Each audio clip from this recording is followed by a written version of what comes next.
It's so good to be here with you guys today. Uh, I love you so much. So, for the last few weeks, Reverend Todd has been opening us up to the power of metaphysical interpretation of the scriptures. Today, I'll continue this series with one of the most poignant and relevant of Jesus' parables. As I'm sure you know, Jesus often taught through everyday stories that carry a spiritual meaning. These stories are called parables. The spiritual meaning is metaphysics. Once we have grown beyond our literal way of thinking and seeing the world, we realize that even the most ordinary events of our own lives carry the potential to deliver a life-changing spiritual message.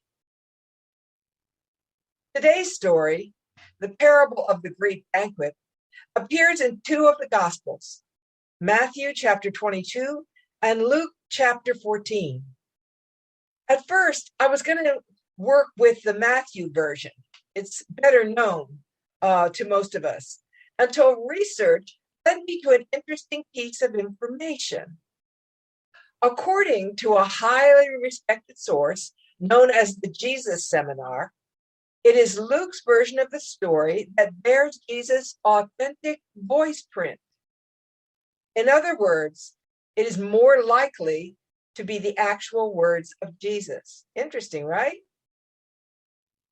So today is the third Sunday of Lent.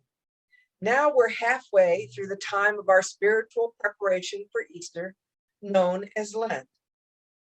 This helps set the context for the parable. You see, the tension is mounting for Jesus. The Pharisees are building their case against him. They hang around whenever he's teaching and take every opportunity to try to trick him into saying something that is a violation of the literal law. See, what they want to do is find justification for having him arrested. Jesus came with a revolutionary message: the spiritual equality of all people. And this did not sit well with the Jewish hierarchy. No, not at all.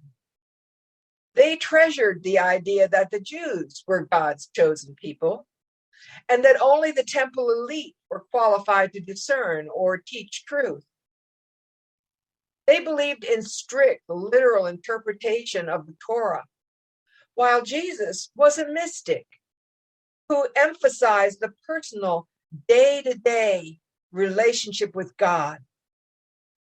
He interpreted the scripture metaphysically, and he taught that this relationship that we have with God is the most important thing in our lives, this oneness.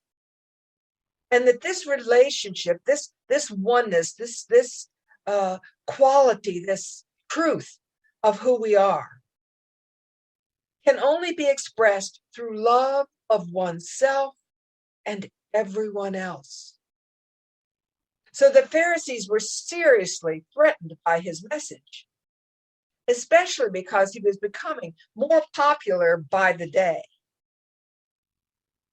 We hear a growing urgency in Jesus' teaching now. He is often found saying to his disciple things like, "The time is at hand," or "My time with you is coming to an end."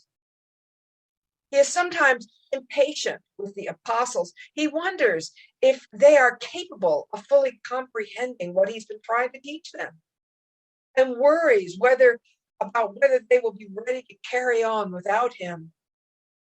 They keep trying to make him their Lord, their master, and they keep saying things like God, Jesus, teach us, Jesus, help us, Jesus, lead us. Jesus, you are so great. And you know what he keeps saying to them? Why do you call me great?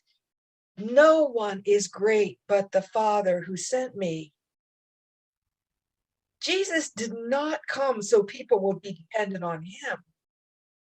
He came to empower the people, to teach them that all things are possible through God who created them.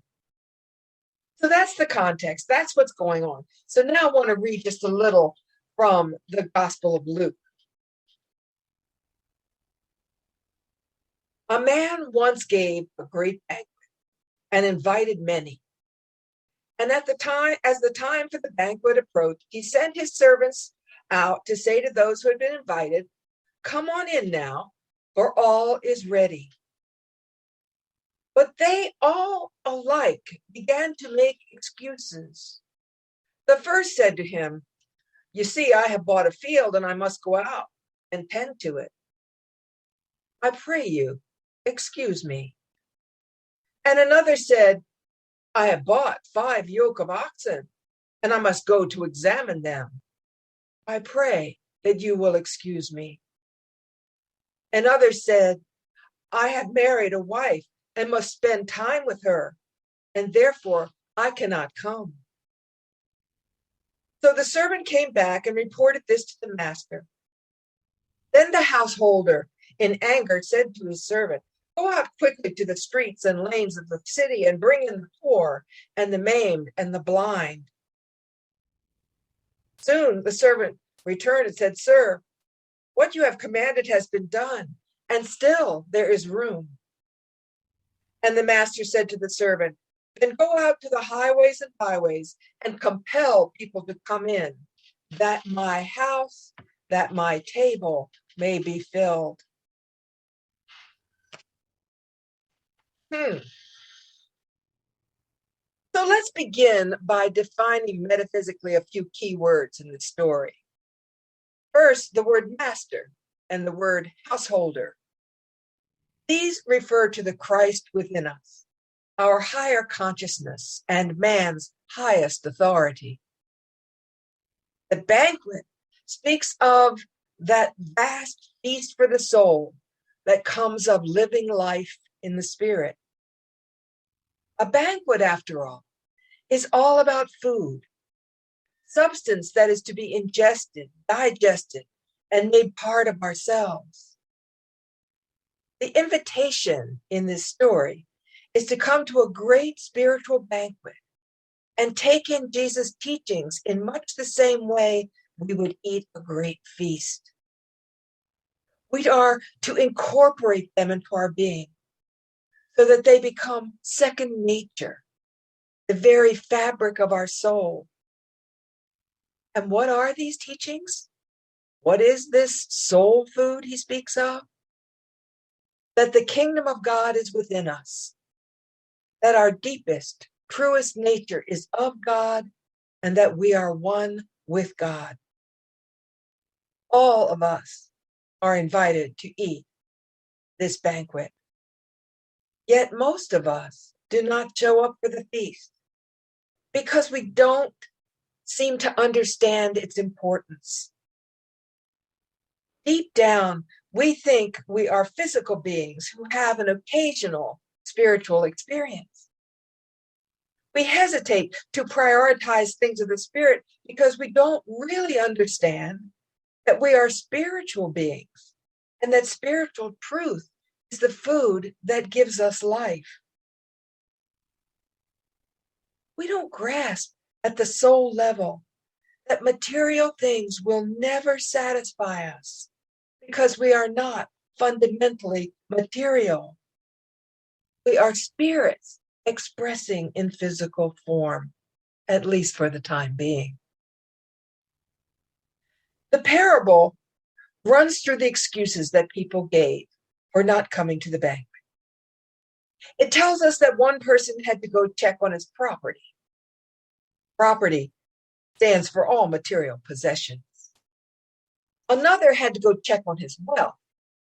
Oxen represent wealth. And another had just gotten married and had to stay home with his wife. The siren songs of today's world are much the same, are they not? But add to these social media and the 24-hour news cycle that keeps us utterly distracted and lost in our own minds. For many of us, too, it's career or work with all the perks that come with it that is our highest priority. See, we think that it is our source. And so naturally, we put it ahead of everything else. The thing is, sad to say, maybe, our egos easily get intoxicated with a dream called self-sufficiency. We get easily confused when it comes to our close relationships, especially relationships. Surely they are the most important things, right? Parents easily become so obsessed with their children's needs that they fail to tend to their own well-being, including their spiritual well-being. They forget that they cannot give what they do not have. And let a man or a woman fall in love and just watch how quickly his or her spiritual practice gets pushed into the background. We who have been so faithful become willing to give up our Sunday time of renewal and connection. It's almost a cliche for ministers. If someone suddenly stops coming to church, the first thing we wonder is if they are in a new relationship. Suddenly, there's no time for a church. There's no time for our spiritual community. There is no time for the meditation that has kept us centered and grounded for so long. I have an old friend who recently left Unity after many years to attend an Assembly of God church because that is where her new boyfriend goes. Would you mind telling me how one can make that shift? When we forget that God is our source and truth is the food that gives life to our spirit, it's really easy to be seduced by duty, wealth, success, and romance, is it not? So, for fear of boring you to tears with tales from my personal jungle path, which has had many twists and turns, I will say, I offer this morning this archetypal story from master mythologist Angelus Arians. It happens to center around a woman, but men, I don't think you'll have any trouble identifying, for the theme is universal. Seems there was this woman who had finally come into her own. She is devoted to her spiritual life, praying and meditating every day, active in a church where she feels accepted and loved. And she's recently moved into a beautiful new home. Finally, she feels confident and comfortable in her own skin and deeply grateful, for she knows that God is the source of her abundance.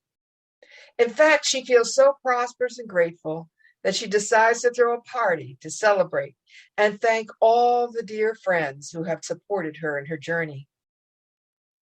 Well, she plans the party carefully.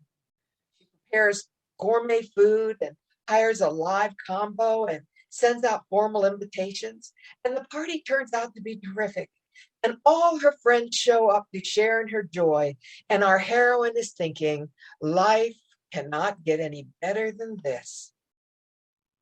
Until there is a knock at the door. Who can it be? Everyone she loves is already here. Our Lady opens the door, and there stands the handsomest, tall, dark stranger she has ever seen. Hello, she says. Do I know you? No, he replies, but I saw the lights and heard the music, and it all sounded so wonderful. I would just love to come in. She pauses, thrown off ground, for this is very unexpected. She doesn't even know this guy. He certainly has had nothing to do with making her life so prosperous. Truth is, he doesn't actually fit in. So adorable. And then, in one defining second, she decides to let him in. You are the most beautiful woman, he says, And this music is fabulous. Would you like to dance? Again, she hesitates. She doesn't even know his name after all, but her heart is fluttering away. Okay, she says. And then, what heaven. Oh, the feel of his arms around her. Oh, the smell of him. Oh, his deep, resonant voice. Such a beautiful man. And who can believe it? He wants her. This must be a dream. Meanwhile, what are her friends doing? Why, they're oohing and eyeing and whispering to one another, who is he? Isn't he handsome? They look so perfect together. In other words, they are no help at all. In fact, they are egging her on, just as caught up in the dream as our heroine. Pretty soon, the tall, dark stranger whispers in her ear, how would you like to get out of here for a little while? Oh, I couldn't, she says. These are my best friends come to celebrate with me. Don't you worry, he says. I'll have you back so quickly they'll hardly know you're gone.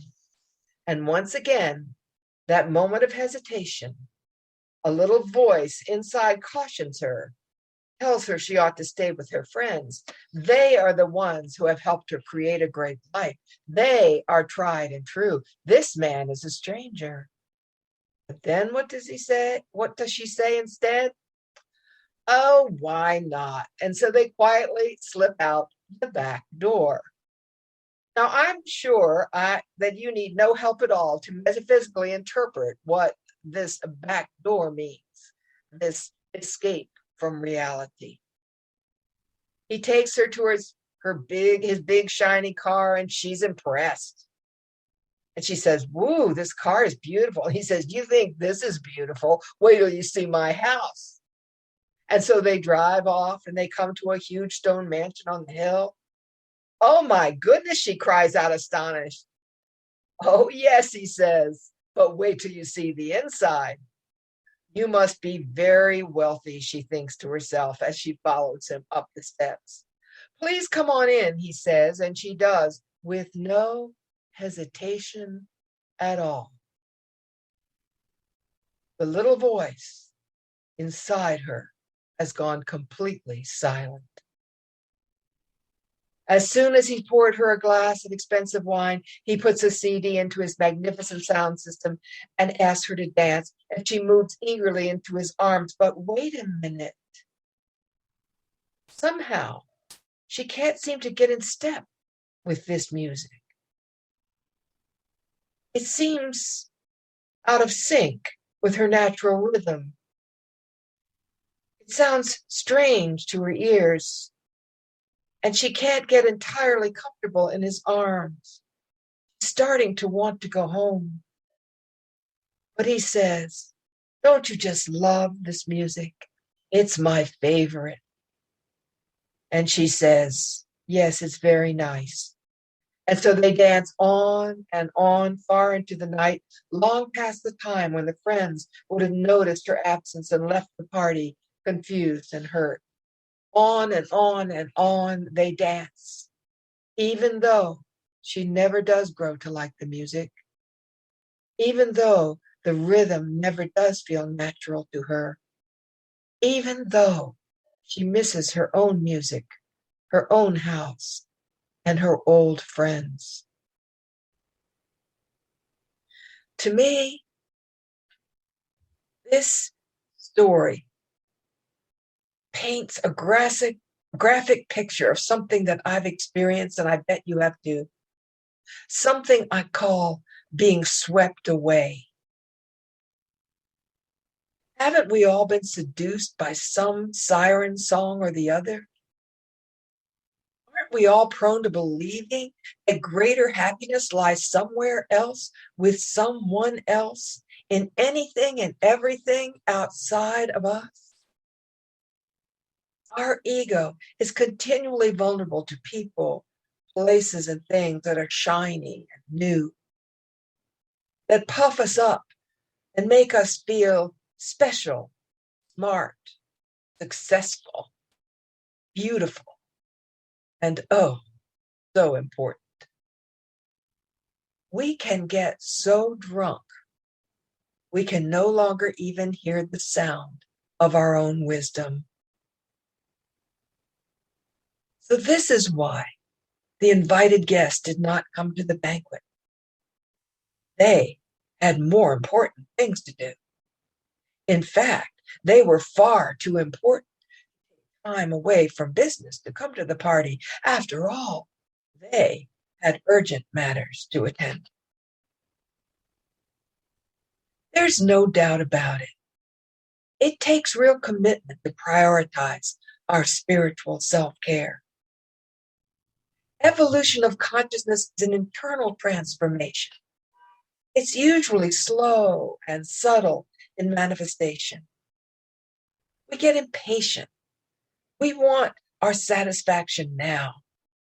And so we spend our time and energy pursuing things that yield immediate, tangible gain and attend to our spiritual lives with whatever time and with whatever energy is left over, if any at all.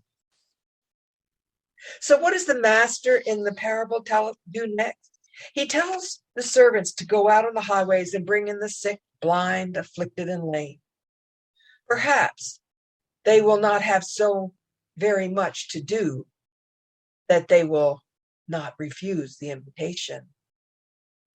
Perhaps life's hardships have pared their egos down just a bit. How many of us began our spiritual search because we were in pain? We may have achieved many of our material goals only to find ourselves feeling rather empty inside. The religion of our childhoods has turned hollow in our ears and hearts.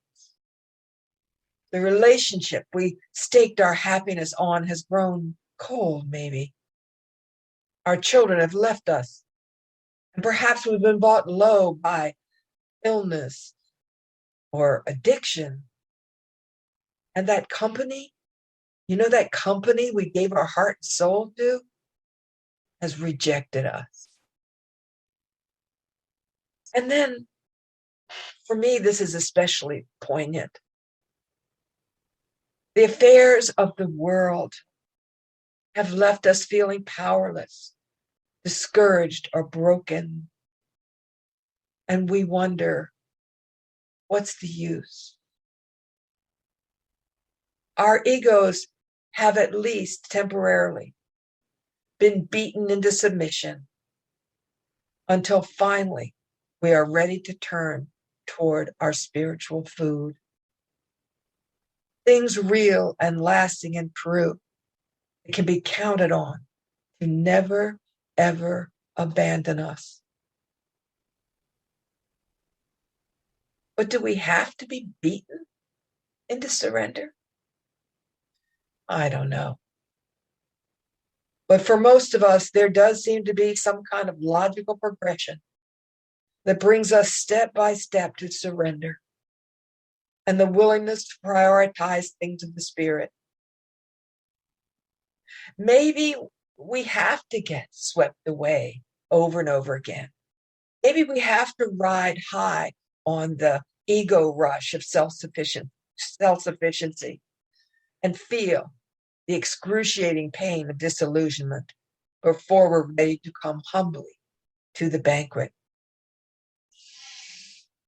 But no matter what gets us here, what's most important is to stay, to remain faithful to our spiritual practice, to remain connected to our community, not because the services and classes are always wonderful, not because everyone in the community is perfect, but because showing up demonstrates our priorities and anchors what is most lasting and true.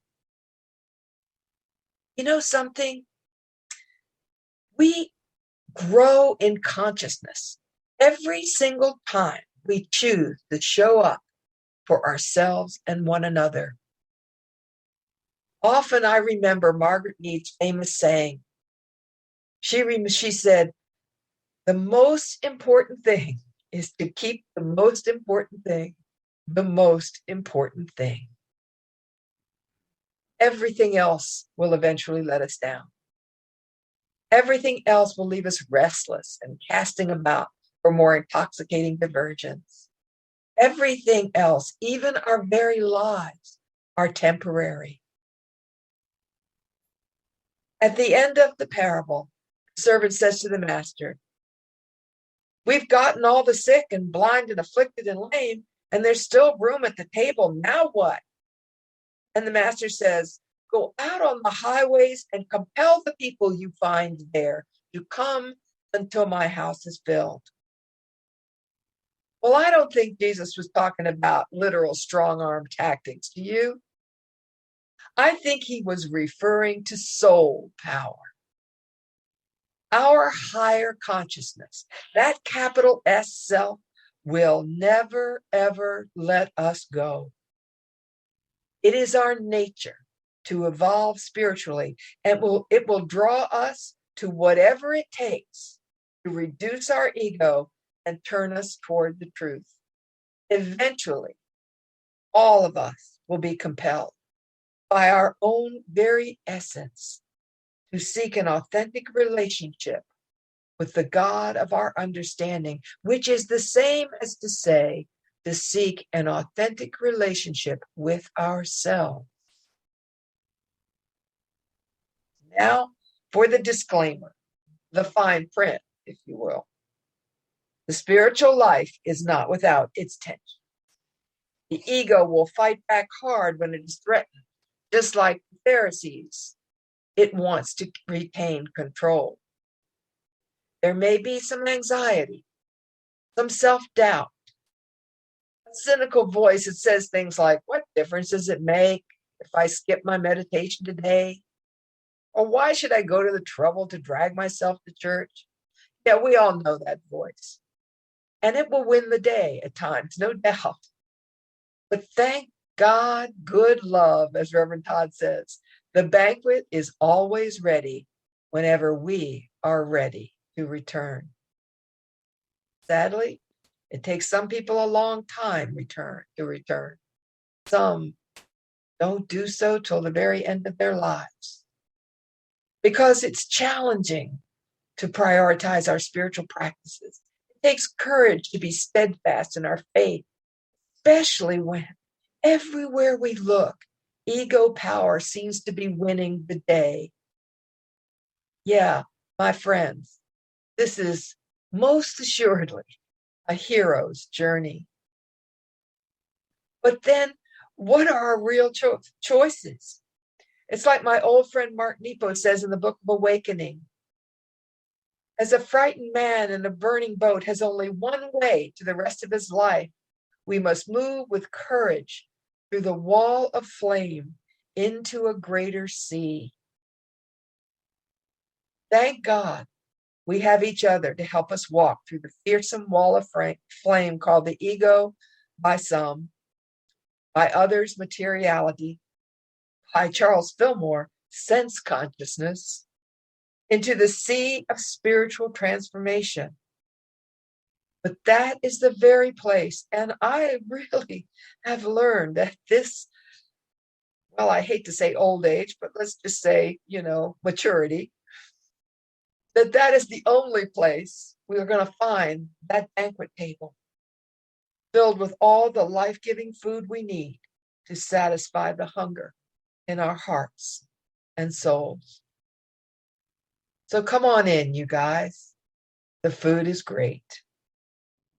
Thank you, sweetie.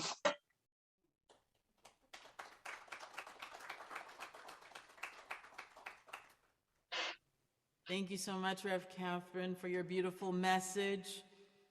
This one is one by Eddie Watkins.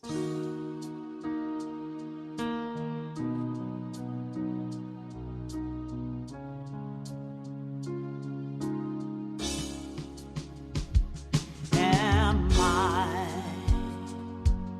strong enough to bear the burdens that sometimes come living this thing called life?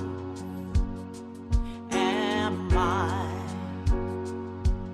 wise enough to make the right decisions when I'm standing at the fork in the road? Sometimes I wonder